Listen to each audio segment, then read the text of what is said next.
गीता सत्संग में आप सभी का स्वागत, जहां हम भगवत गीता के 11वें अध्याय को सर से जानने का प्रयास कर रहे हैं। सर को प्रणाम और निवेदन कि आज की गीता सत्संग की शुरुआत करें। ओम वसुदेव सुतं देवं कंस चाणूरमर्दनम देवकी परमानंदम कृष्णं वंदे जगद्गुरुं। सभी को बहुत बहुत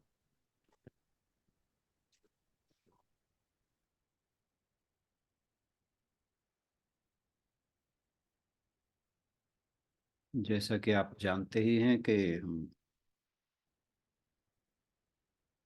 भगवत गीता जी के 7वें श्लोक पर पहुंच गए हैं। अध्याय 11। कल हमने श्लोक नंबर 6 किया था। भगवान जी अर्जुन का जो एक आग्रह था भगवान से कि यदि आप मुझे इस योग्य समझते हैं कि मैं आपका विश्व रूप देख सकूं, तो कृपया उस विश्व रूप को दिखाइए।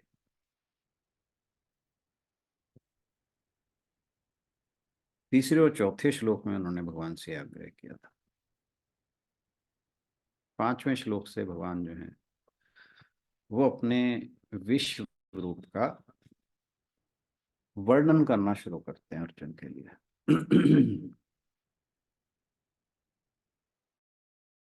तो 5वें श्लोक में भगवान जी ने कहा था कि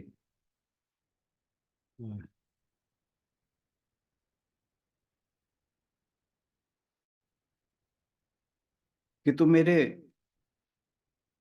तरह तरह के अनेक प्रकार के अनेक अनेक वर्ण और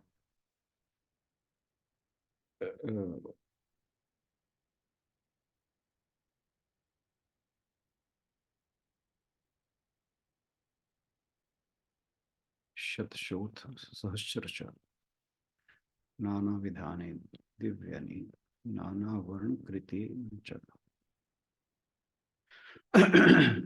तो कहा था कि मेरे अनेक प्रकार के अनेक अनेक वर्ण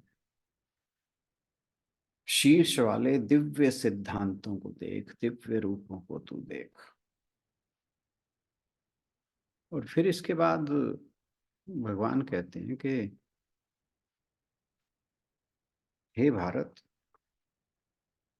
तू 12 आदित्यों, 8 वसुओं, 11 रुद्रों और 2 अश्विनी कुमारों को तथा 49 मरुदगणों को भी देख। और जो तूने पहले कभी नहीं देखे उन आश्चर्य रूपों को भी देख, आश्चर्यजनक। तो वास्तव में 5वें श्लोक से भगवान ने अपने विश्व रूप का वर्णन शुरू कर दिया है। अब जब 7वां श्लोक आता है, 7वें श्लोक में भगवान जी जो कहते हैं उसके बारे में हम आज चर्चा करेंगे। आशु बहन से अनुरोध के श्लोक पढ़ते हैं, फिर हम इस पर चर्चा करते हैं। जी सर। इहैकस्थं जगत्कृत्स्नं इहैकस्थं जगत्कृत्स्नं पश्चाद्य सचराचरम् पश्चाद्य च सचराचरम् मम देहे गुडाकेश यच्चान्यद्द्रष्टुमिच्छसि यच्चान्यद्द्रष्टुमिच्छसि। इह एकस्थम, इसमें एक स्थान में, जगत ब्रह्मांड, कृत्स्नम पूर्णतया, पश्य देखो, अद्य तुरंत, ससहित, चर जंगम, अचरम तथा अचर, मम मेरे, देहे शरीर में गुडाकेश। हे अर्जुन, यत जो च भी अन्यत अन्य द्रष्टुम देखना इच्छसी चाहते हो।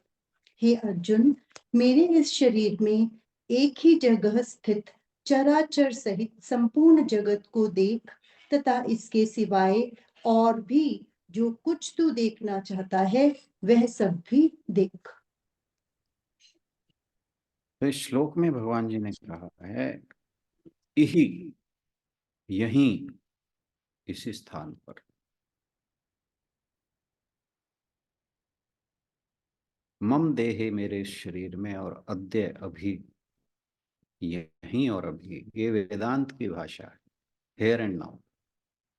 वेदांत कहता है कि भगवान जो हैं, जैसे जो अब्राहमिक ये हैं रिलीजन्स, उनमें जो कुछ भी कहा जाता है उसके बारे में कहा जाता है कि आपको मरने के बाद ये मिलेगा। पर हमारे सनातन धर्म में जो वेदांत की भाषा है वो ये नहीं। वो कहते हैं कि आपको इसके लिए इंतजार करने की जरूरत नहीं। God is here and now. हालांकि बाइबल में भी एक जगह आता है जब जीसस क्राइस्ट कहते हैं, I am that I am. बहुत ही उच्च कोटि की स्टेटमेंट है कि अगर कुछ किसी को खुद को जानना हो या आत्मा को जानना हो या आत्म साक्षात करना हो, तो इससे बढ़िया एक लाइन अगर कही जाए तो वो हो नहीं सकती कि I am that I am. तो वेदांत यही कहता है। आपको ध्यान होगा, हमने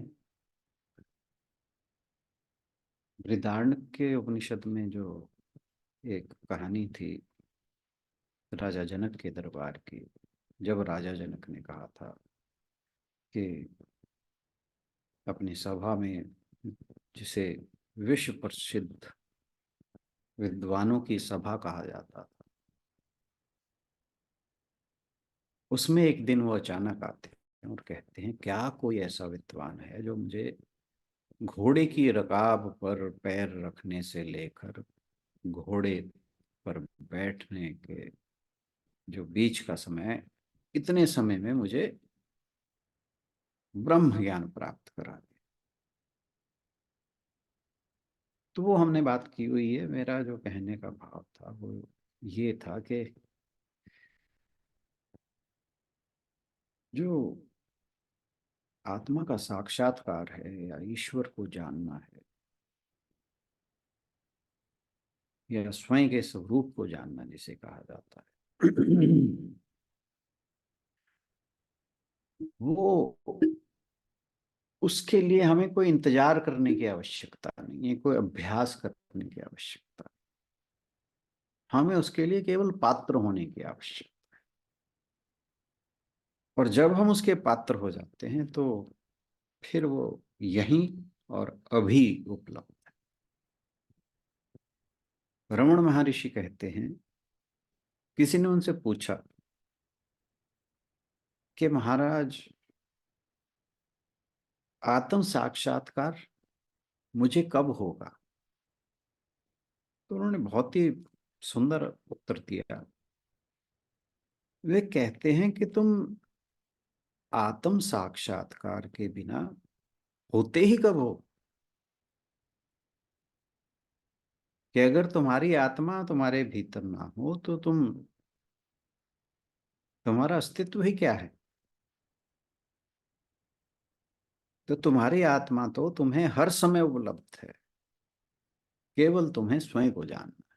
तो बहुत बड़ी बात है। तो खैर, हम इस श्लोक पर वापस आते हैं। तो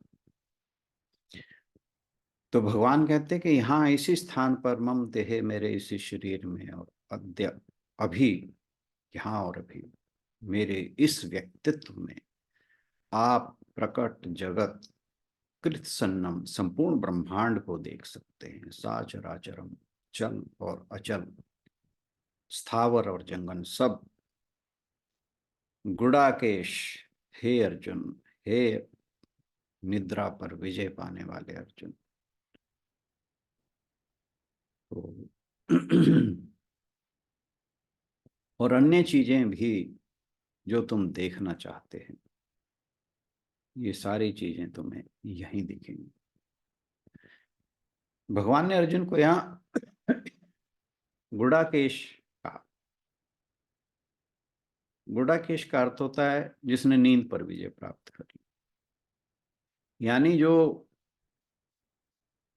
यहाँ पर गुड़ाकेश कहा गया है, उसका मतलब है कि जो अर्जुन है, जब भगवान उसे अपना ईश्वरीय रूप, ब्रह्मांडीय रूप दिखा रहे हों, तो उस समय देखते हुए सतर्क रहे, सावधान रहे।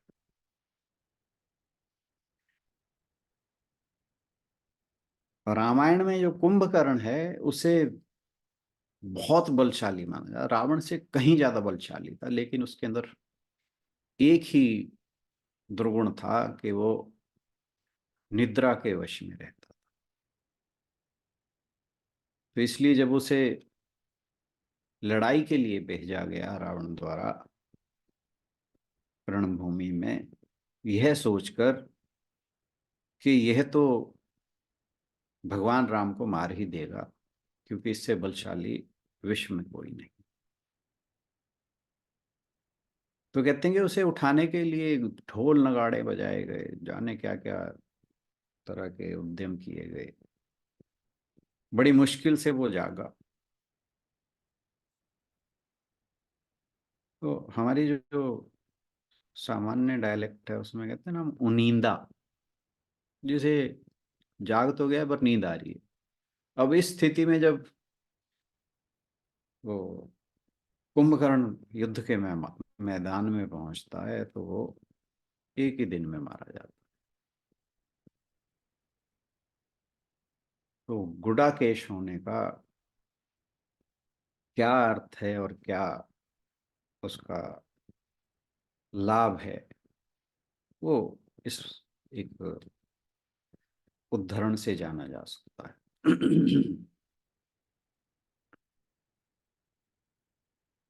तो इसलिए जो मनुष्य है उसको नींद के साथ साथ तंद्रा, भय, क्रोध, आलस्य, इन सब का भी त्याग कर देना चाहिए, तभी उसका कल्याण होता है। यहाँ और अभी शब्दों का उपयोग करके भगवान श्री कृष्ण विश्व रूप की शक्ति की ओर इशारा कर रहे हैं। अर्जुन अपना रथ छोड़े बिना पूरे ब्रह्मांड को एक ही स्थान में देखने में सक्षम है। इसके अलावा वह लाखों वर्षों में होने वाली घटनाओं को एक पल में देखने में भी सक्षम है। और वह क्या देख पा रहा है? सब कुछ, जिसमें वो सब कुछ शामिल है जो गतिमान है या जो स्थिर है। इस श्लोक में आपको यह ध्यान रखना होगा कि अर्जुन जो है वो अभी भी सब कुछ देख नहीं पा रहा है। वो समझ तो रहा है क्योंकि अंतर्ज्ञान तो है उसे, पर वो सब कुछ देख नहीं पा रहा है जो भगवान उसे कह रहे हैं, क्योंकि वो अभी भी जो उसकी भौतिक आंखें हैं उनसे ही देख रहा है। भगवान जो जो बता रहे हैं वो ऐसे ऐसे करके देख तो रहा है, और सोच रहा है कि भगवान तो बहुत कुछ कह रहे हैं देखने को, मुझे दिखाई क्यों नहीं दे रहा। भगवान उससे कहते हैं, देख तो, देखते रहो, यह है, यहाँ है, आज इसी क्षण जो कुछ भी तुम देखना चाहते हो मैं तुम्हें दिखा रहा हूं। पूरा का पूरा ब्रह्मांड यहाँ मौजूद है, और ना जाने कितने और ब्रह्मांड यहाँ सब तरह से मौजूद हैं। संपूर्ण को इस क्षण इस भौतिक शरीर में स्वयं भगवान के शरीर में ही देखा जा सकता है। श्री कृष्ण अर्जुन से मानो पूछते हैं, तो क्या तुम अतीत देखना चाहते हो? क्या तुम वर्तमान देखना चाहते हो? क्या तुम भविष्य देखना चाहते हो? तुम जो कुछ भी देखना चाहते हो अर्जुन देखो, यह सब तुम्हारे सामने है। भगवान इससे यह संकेत करते हैं कि कोई मानव दुनिया में समस्त लोगों को नहीं दिखा सकता। वैज्ञानिकों ने अन्वेषण कर केवल खारे समुद्र का पता लगाया, यानी इस समुद्र को हम जानते हैं उसकी बात हो रही है, और वे उसका भी अंत नहीं कर पाए। और इससे आगे तो जो हमारे शास्त्रों में इक्षु, सुरा, सर्पी, क्षीर, दधी और उदक के समुद्र बाकी हैं जिनका पता लगाना है। तो इसलिए कहा जाता है कि परम ब्रह्म ब्रह्म भगवान श्री कृष्ण में मानव बुद्धि नहीं करनी चाहिए। मानव बुद्धि का मतलब कि वो जो जो कह रहे हैं आप बस उसमें उन्हें मानते जाइए, उसमें संदेह या दोष ना करिए। लेकिन अर्जुन यहाँ यह नहीं देख पाता कि उसे भगवान श्री कृष्ण क्या दिखा रहे हैं। जो ये 3 श्लोक हैं, 5, 6, 7, इन तीनों श्लोकों में वे अपनी महिमा, अपनी महानता व्यक्त कर रहे हैं। भगवान जो सबके हृदय के भीतर है, भगवान जो आत्मा के मूल में ही वास करते हैं, वे जानते थे कि अर्जुन क्यों नहीं देख पा रहा है। क्योंकि अर्जुन भले ही इस संदेह को पार कर गया हो, लेकिन फिर भी वो जो बाहरी वास्तविकता है उसकी खोज कर रहा है। यानी इसको हम इस तरह से समझ सकते हैं कि जब अर्जुन ने कहा कि आप मुझे अपना विश्व रूप दिखाइए, तो उसमें अभी कुछ और जानने की आवश्यकता या जिज्ञासा बनी हुई। क्योंकि जब भगवान ने उसे अपनी सभी विभूतियां गिना दी और अंत में यह कह दिया कि इस जगत में जहां कहीं भी तुझे कुछ विशेषता दिखे, समझना कि वहां मैं हूं। मुझे तो इस जगत के, इस ब्रह्मांड के कण कण में देख।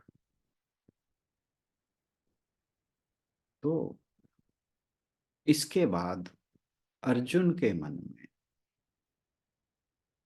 भगवान के विश्व रूप को देखने का प्रश्न उठना नहीं चाहिए था। इसका ये मतलब है। लेकिन एक जो भक्त होता है, हम भी अक्सर बात करते हैं कि भगवान के दर्शन पता नहीं कब हो जाए। भक्त के मन में ये हमेशा एक जिज्ञासा और लालसा बनी रहती है कि मुझे भगवान के दर्शन हो जाए। लेकिन ये लालसा तब तक बनी रहती है, जैसा मैंने शास्त्रों में पढ़ा है, जब तक हम आत्म साक्षात्कार नहीं कर लेते। क्योंकि एक बार जब हमें आत्म साक्षात्कार हो जाता है, हमें पता लग जाता है कि सब कुछ ईश्वर है, ईश्वर के अतिरिक्त और कुछ है ही नहीं। फिर जब वो हर जगह मौजूद है, वही मैं हूं, अहम ब्रह्मास्मि, तो फिर उसे सशरीर देखने की क्या आवश्यकता है। तो ये एक दूसरा एस्पेक्ट था इसका।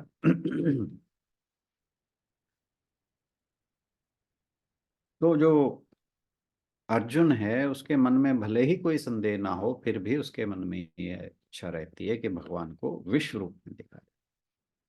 ऐसा नहीं है कि भगवान श्री कृष्ण उससे जो कह रहे हैं उससे उस पर विश्वास नहीं है। भगवान जो कुछ भी उस पर उड़ेले जा रहे हैं वह उसे पीता जा रहा है।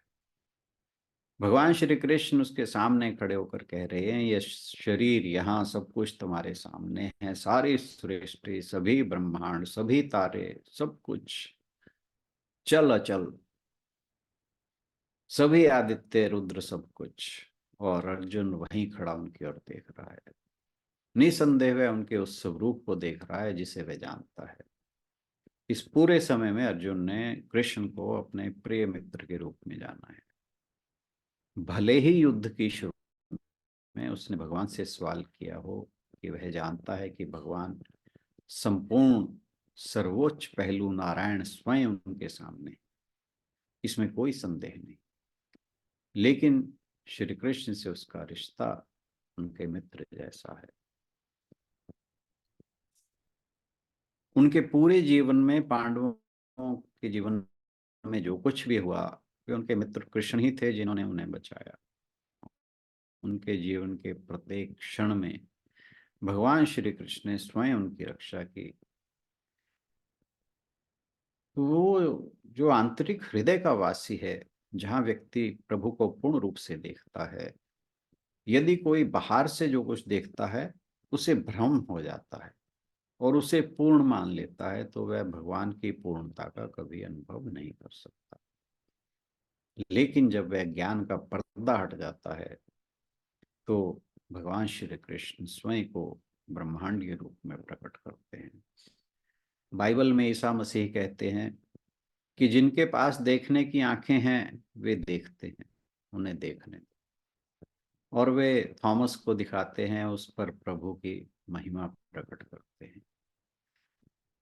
तो हे अर्जुन, संत ज्ञानेश्वर कह रहे हैं, जिस प्रकार कल्प वृक्ष के नीचे तृणों के यानी घास के अंकुर उत्पन्न होते हैं, उसी प्रकार इन मूर्तियों के रोमकूपों में सृष्टि के अंकुर हैं।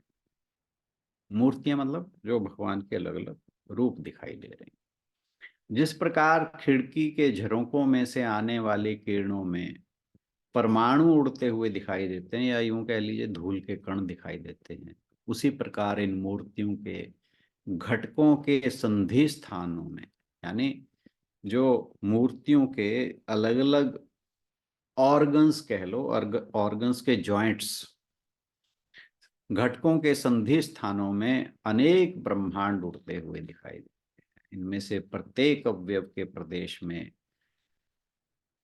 विश्व का विस्तार दिखाई पड़ता है।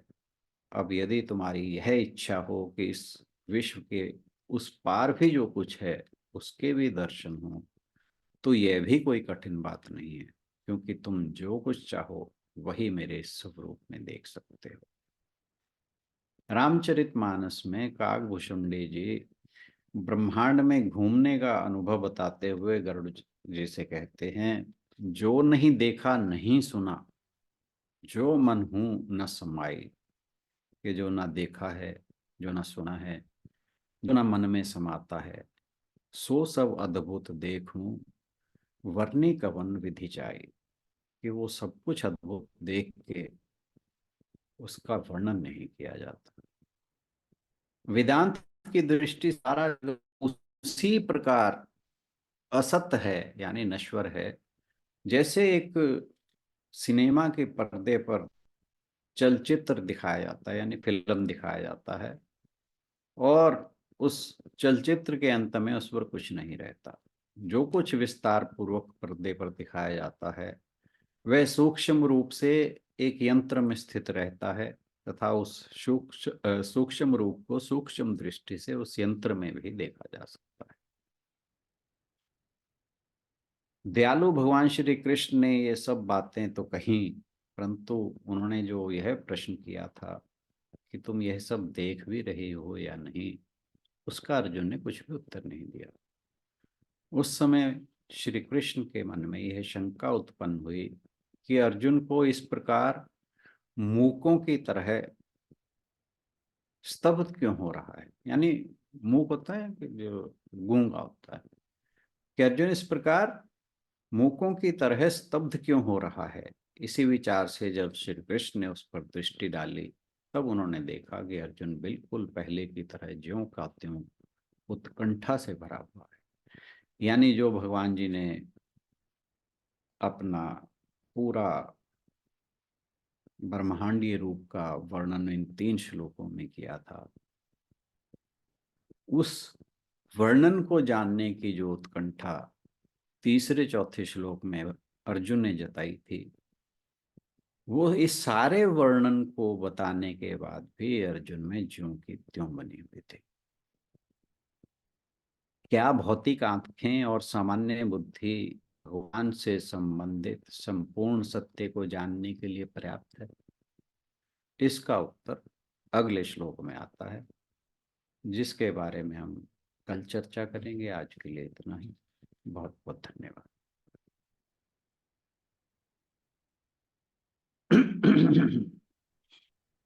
धन्यवाद राणा सर। आज के श्लोक को लेकर यदि आप लोग कुछ कहना चाहें तो आपका स्वागत है।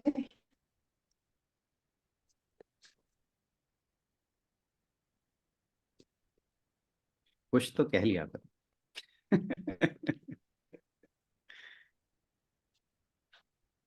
क्योंकि जब हम भगवान के बारे में कुछ बात करते हैं तो बात कहीं की कहीं जाती है और बहुत कुछ अच्छी बातें भी हो जाती हैं उन बातों।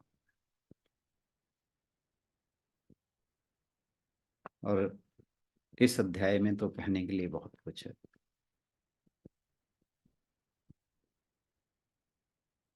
इसमें जैसे भगवान कहते हैं ना, कण कण में भगवान है, तो ऐसे ही भगवान अपने स्वरूप में के कण कण में सब कुछ दिखाना चाह रहे हैं।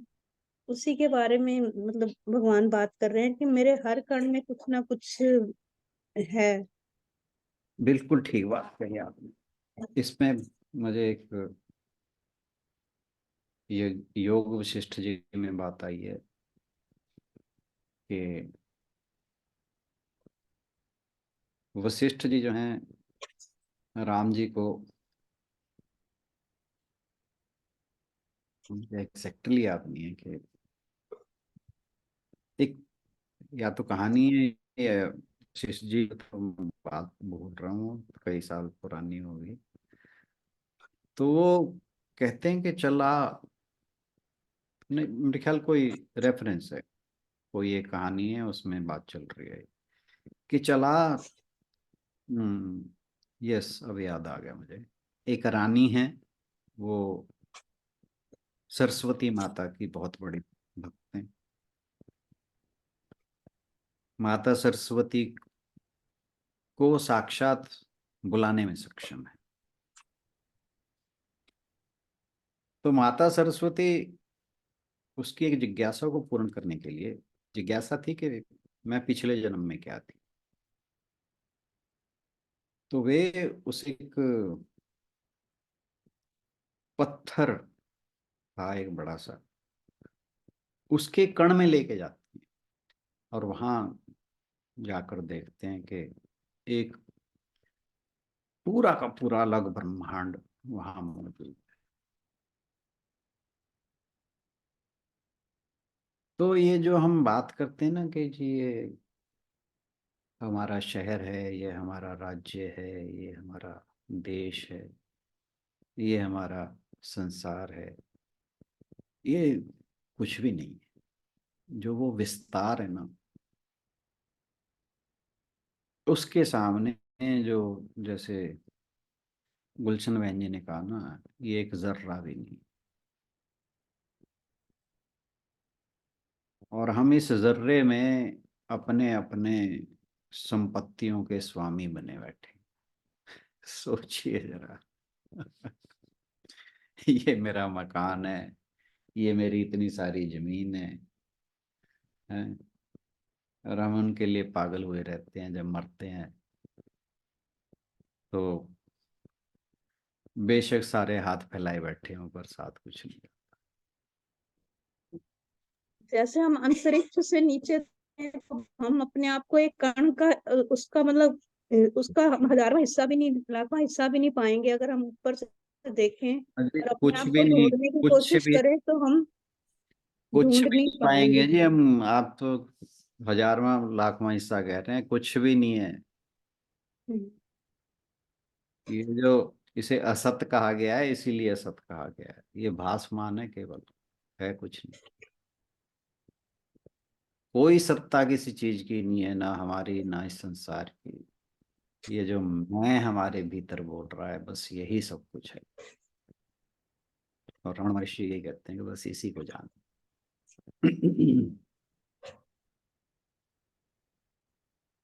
तो इसलिए जो हम ये बनाए रखते हैं ना, ये मेरा है जी, ये मेरे बच्चे हैं जी, ये मेरे माता पिता हैं, ये मेरे दोस्त हैं, ये मेरे बहन भाई हैं, ये तो मेरा बहुत ही प्यारा है फलाना।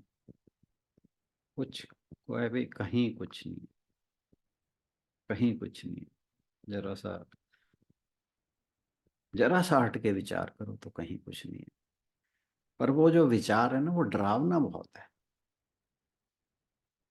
उसे सोच के डर बहुत लगता है। ऐसा लगता है कि हैं। एक दिन मैंने ऐसे इमेजिन किया था किसी के बारे में। मैं अक्सर अपने साथ ही एक्सपेरिमेंट करता रहता हूँ। तो वाकई मुझे एकदम से बड़ा डर लगा। तो नॉर्मल सिचुएशन में आने में ना मुझे थोड़ा सा समय लगा। और फिर मैंने सोचा कि ये क्या था। तो हमें डर इसलिए लगता है कि हमारी देहात्म बुद्धि इतनी ज्यादा हो गई है कि हम सब कुछ इस शरीर को ही माने बैठे, इस संसार को ही माने बैठे। इससे थोड़ा सा अलग होके देखो, एक्सपेरिमेंट किया करो, कभी कभी हो जाया करो थोड़ी देर के, उससे डिटैचमेंट बढ़ेगी। तो ये हमारा ना कंफर्ट जोन है। इस नहीं। कंफर्ट जोन से हम अ, निकलना ही हमारे लिए मतलब अशोचनीय जिसको कहते हैं ना, हम्म, कि आपने तो बहुत दूर की बात कही, पर यहाँ से निकलने का सोचो अगर, तो वो ही बहुत स्केरी है। मतलब कई बारी आप ये देख, हम सोचते हैं मतलब कि जो अभी हम जिस सिचुएशन में हैं, अगर इससे थोड़ा भी नीचे होते तो कैसे मैनेज करते, मतलब हम तो वहां तक भी नहीं जा सकते। ठीक बात। मतलब इतने ज्यादा हम अपने इस कोकून में जिसको कहते हैं ना, कि बिल्कुल यस, समाये हुए हैं, यस। कि हम इतना अगर हम सोचें कि जो है, मतलब हमारा देहात्म भी है, लेकिन अगर हम इससे थोड़े कम हुए तो हम कैसे मैनेज कर।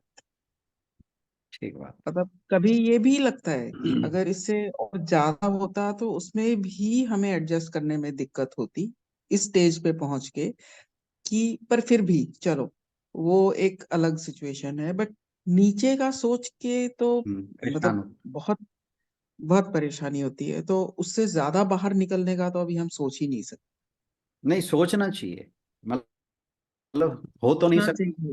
हो तो नहीं हाँ, सकता, सोचना तो सोचना जरूर चाहिए। चाहिए। हाँ जी, सोचना तो जरूर चाहिए। हाँ, मैं होता हूँ, बार सोचता हूँ। सोचना तो चाहिए, तभी हम एक्चुअली इस चीज को एक्सेप्ट कर सकेंगे कि मतलब हम हर रोज पढ़ते हैं, कोई ना कोई एक ऐसी पोस्ट आ ही जाती है जी। कि हम खाली हाथ आए थे और हम खाली हाथ जाएंगे। मतलब इससे रिलेटेड कुछ ना कुछ आपको रोज पढ़ने को मिल जाता है, लेकिन फिर भी और जो भी ये भेजता है वो सबसे ज्यादा भरा हुआ होता है। और वही है कि उसको मतलब हर रोज एक चीज जैसे आपके भरी जा रही है, पर फिर भी उसका हम फायदा नहीं उठाते हैं ना। उसको हम मतलब वहीं पढ़ के वहीं खत्म कर देते हैं। नहीं तो अगर हम सिर्फ उसी को सोच लें तो आई थिंक बहुत सारी सिचुएशंस हम हैंडल कर सकते हैं। पर अमल मैं जैसे वो वही भी पढ़ता है, हम भी वैसे ही पढ़ लेते हैं। मैं वही कह रहा था कि हम हो हो पाए या ना हो पाए, लेकिन हमें थोड़ा थोड़ा अपने आप को उस सिचुएशन में रख के सोचना जरूर चाहिए। उससे भी काफी हेल्प मिलती है। नहीं, फैक्ट बता रहा हूँ, मजाक नहीं कर रहा। मतलब मुझे तो बहुत हेल्प मिलती है। मैं अक्सर इस विचार पे चला जाता, थोड़ा सा घुमाई हो जाती है। तो देखो, कभी तो छूटेगी ये देहात्म बुद्धि भी, ऐसी बात नहीं है। भगवान जी की कृपा होगी, जरूर होगी।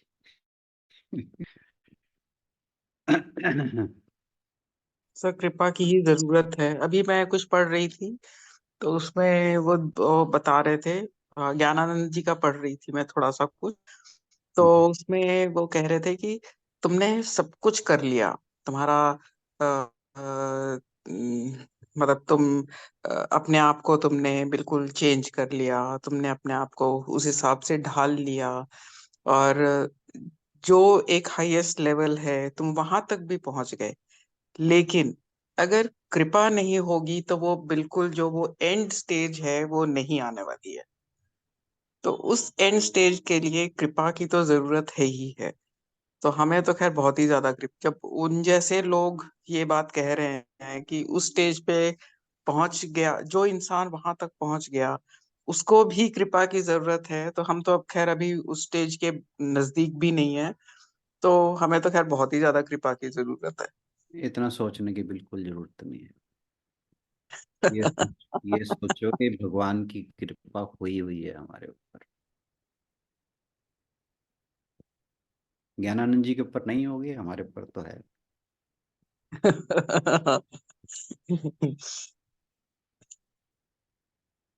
हाँ, कुछ तो सर कृपा है ही है, तभी यहाँ बैठे हैं। नहीं बिल्कुल तो है। हम भी औरों की तरह और बहुत कुछ है जो लोग कर रहे हैं, तो हम भी वही कर रहे होते, पहले भी करते ही थे। बिल्कुल। तो ये ना बिल्कुल भी सोचना कि भगवान की कृपा नहीं है। भगवान की बहुत कृपा है। और देखना ये कृपा हमें कहाँ से कहाँ ले जाएगी।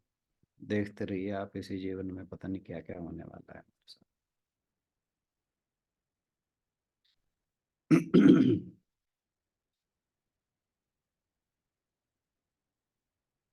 किसी की भी, चाहे वो कोई कितना भी पहुंचा आदमी हो, उसकी नेगेटिव बातें मत सुनो।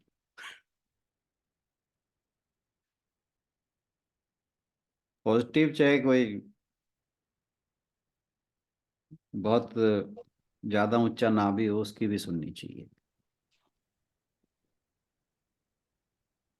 नहीं सर, नेगेटिव नहीं, समर्पण भाव की बात है कि चाहे हम जितना भी प्रयास कर लें पर वो संभव तो कृपा से ही होता है ना। ये बात, ये तो पॉइंट है ही है ना सर।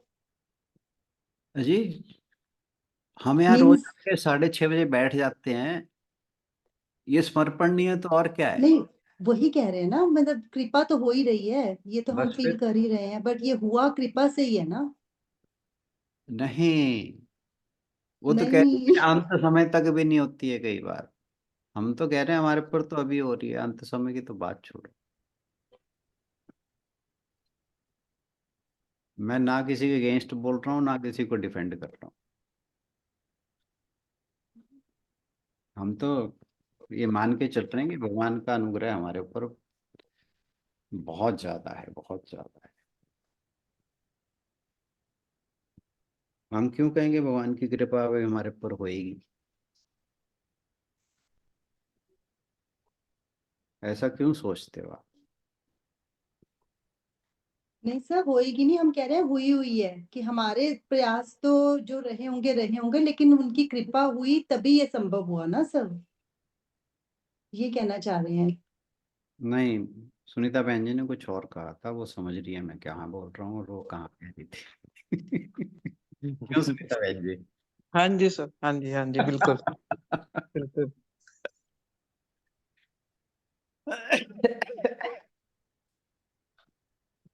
हम बस यही सोच के चलें कि कृपा बस बस बस, हमारे बनी हुई ऊपर है, है, बनी हुई है, बनी हुई बस है और बनी हुई है। बनी हुई है। हम जो कर सकते हैं वो हम करते रहें, जो बस हम सुन सकते हैं हम सुनते रहें, जो हम ग्रास्प कर सकते हैं, जो हम फॉलो कर सकते हैं वो बस हम करते रहें। वो बस। हमारा एफर्ट है। बाकी का एफर्ट तो वो कर ही रहा है हमें अपने साथ बांधे रहने के लिए। बिल्कुल बिल्कुल। बस आपने वो कहते हैं ना, 100 सुनार की एक लोहार की, आपने वो लोहार वाले हथौड़े चला दिया।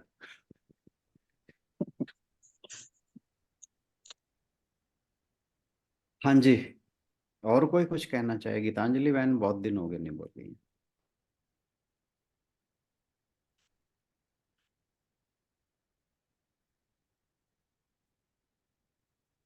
गीतांजलि हरिओम। जी। हरिओम एवरीवन। हरिओम। हरि- तो मैं तो प्रभु की कृपा का ही वो कर रही हूँ, आनंद ले रही हूँ, यस, क्योंकि मतलब कृपा ऐसी है कि बस गान चलता रहे उनका, और पता नहीं आने वाला टाइम कैसा हो, बस एक ही कृपा भगवान रखे कि जब भी मुंह खुले तो उन्हीं का नाम मुंह से निकले। ये भी ना सोचा करो कि आने वाला समय पता नहीं कैसा हो, हम्म, क्या जरूरत है। जी बिल्कुल, सोचने की कुछ जरूरत ही नहीं है, हर समय सिर्फ उनका नाम बस चलता बस अपने वर्तमान में रहो, आने वाले समय क्या लेना देना। जी सर। और आज जो मैंने लेसन सुना ना, तो मैं आज टेरेस पे जाके सुन रही थी, और बार बार ध्यान ऊपर आकाश की तरफ जा रहा था, तो मतलब उनके विराट रूप का तो ऐसे मतलब आभास हो ही रहा था कि हम उनके अंदर ही हैं, मतलब भगवान का अंश ही है हम। तो ठीक। बहुत बहुत अच्छा लेसन सर।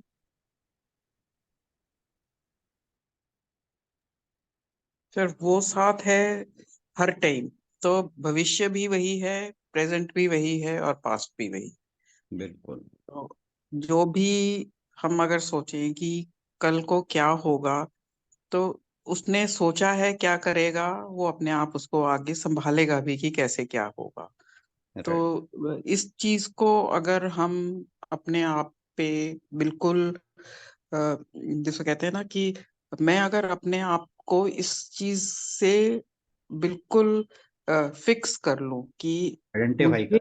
नहीं सोचने की जरूरत है, अगर कल उसका है और वो उसके सारा कुछ साथ ही लेके अ, दिखाएगा कल जो भी होगा, तो मतलब अगर मेरे को ये कॉन्फिडेंस है हो जाता है, मेरे को ये विश्वास हो जाता है और मैं अपने आप को इस पे दृढ़ कर सकती हूँ, तो मेरे को कुछ भी सोचने की जरूरत नहीं। राइट। मुझे वो एक गाना है, उसकी लाइन याद आती है, तेरा साथ है तो मुझे क्या कमी है, अंधेरों से भी मिल रही रोशनी है ना। तो ज्यादा इधर उधर की बातें सुनने पढ़ने समझने की जरूरत ही नहीं है। कोई दो चार बातें पकड़ लो, बस उन पे ही दृढ़ रहो, उन्हें ही पकड़े रहो। बहुत ज्यादा ज्ञान भी दिमाग को खराब कर देता है।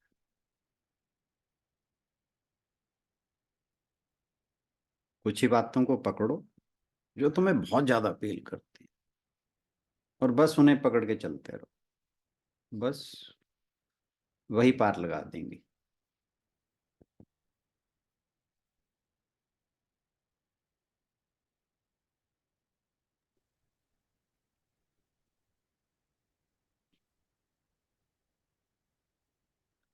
चलिए फिर इसी के साथ समापन की ओर बढ़ते हैं। ओम पूर्णमदः पूर्णमिदं पूर्णात् पूर्णमुदच्यते पूर्णस्य पूर्णमादाय पूर्णमेवावशिष्यते। ओम शांति शांति शांति। हरिओम। सभी को बहुत बहुत प्रणाम, और आज के सत्संग में आने के लिए बहुत बहुत धन्यवाद। सभी की ओर से राणा सर का भी बहुत बहुत धन्यवाद। इसी के साथ सभी से निवेदन कि गायत्री मंत्र के लिए तैयार हो जाएं। हरि ओम तत्सत। ओम भुवस्सुः तत्सवितुर्वरेण्यं भर्गो देवस्य धीमहि धियो यो नः प्रचोदयात्।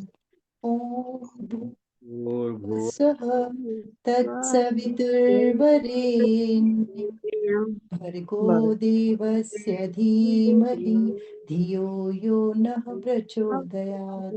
ॐ भूर्भुवस्सुः तत्सवितुर्वरेण्यं भर्गो देवस्य धीमहि धियो यो नः प्रचोदयात्।